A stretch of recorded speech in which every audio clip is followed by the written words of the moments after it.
Yesterday, the president spoke at the White House in response to a vote in the U.S. Senate on some gun control bill of some relatively insignificance that has got a lot of people upset and playing political games. What games is the president playing? Well, he's already looking forward to 2014 and capitalizing on this as a way to manipulate voters into supporting more failed economic policies. Because that's what the shell game of government is really all about.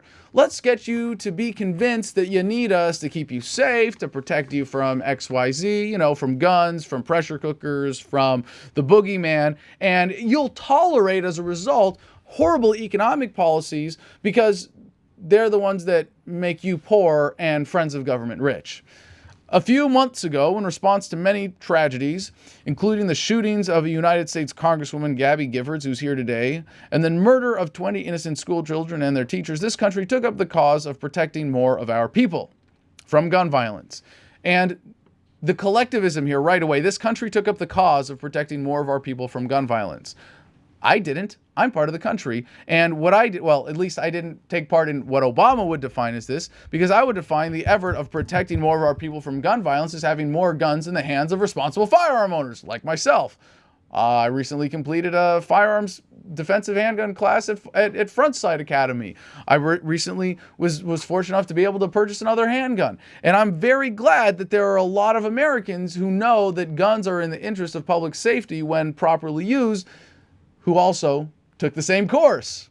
Families that know unspeakable grief summoned the courage to petition their elected leaders, not just to honor the memory of their children, but to protect the lives of our children. No. This is not courage. This is cowardice. This is emotional indulgence. Oh my God, something bad happened. Let me turn to government to help me. Let me turn to the violent monopoly that's responsible for the deaths of hundreds of children with drone strikes. Let me beg dear leader President Obama to point guns at peaceful gun owners and take them away. Because nobody's for gun control. Literally, nobody, by definition. When people say they're for gun control, what they're really for is for the government being the only ones that get to have guns and having social license to point them at people for no good reason, to take away their guns.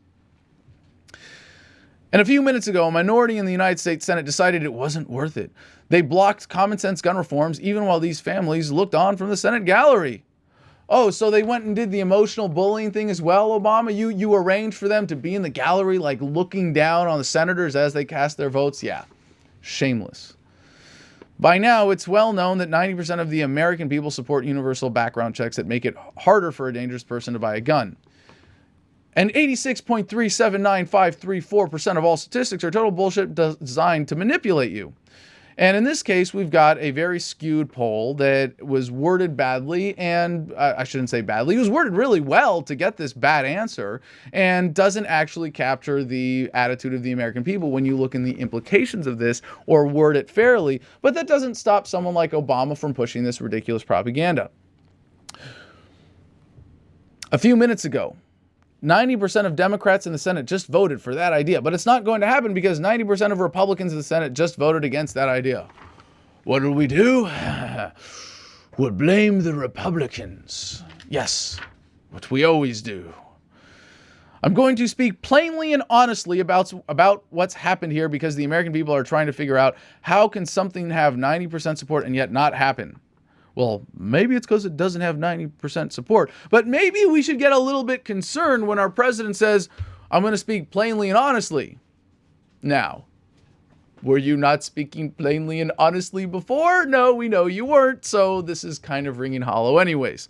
Victory for not doing something that 90% of Americans, 80% of Republicans, the vast majority of your constituents wanted to get done. It begs the question, who are we here to represent?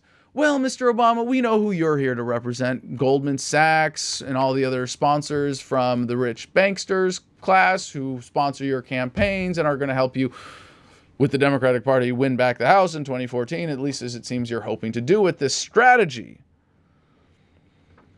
Because I have to point out, Harry Reid himself, your man, majority leader of the Senate, ended up voting against the bill at the last minute. Jeez. I've heard folks say that having the families of victims lobby for this legislation was somehow misplaced. A prop, someone called him. Emotional blackmail, some outlet said. Are they serious? Do we really think that thousands of families whose lives have been shattered by gun violence don't have a right to weigh in on this issue? Do you think their emotions, their loss is not relevant to this debate? Well, geez, Mr. President, when you take them and not people who have successfully used firearms to prevent crimes, you say, well, they're emotional. We get to put them front and center. We're going to have a White House sponsored trip to bring them and put them right in front of the mainstream media. Geez, yeah, that's using them as props. Because you wouldn't say this about our foreign policy. You wouldn't say that if you used all the victims of your drone strikes, all the family members of the thousands that have died, geez, because you couldn't get them all in the damn White House to begin with. Yeah, you're going to use the Iraqi children, the Yemeni children, the Afghani children who have died as a result of your policies. Yeah, I dare you. Why don't you use them as props? Well, geez, when you select the ones that support your policies that just so happen to make your sponsors rich, maybe props is an appropriate way to describe you giving them voice. I mean, using them to manipulate the rest of us. This is the killer line here. This is really the best one from your president, not my president, Barack Hussein Obama. So all in all, this was a pretty shameful day for Washington. Yeah, every other day in Washington, they're so upstanding and noble and correct. This is the day that we didn't pass this specific gun legislation. Shameful day. But this effort is not over. I want to make it clear to the American people that we can still bring about meaningful changes that reduce gun violence so long as the American people don't give up on it. If only he would just give up. Even without Congress, my administration will keep doing everything it can to protect more of our communities. Oh, please don't. Because when the government says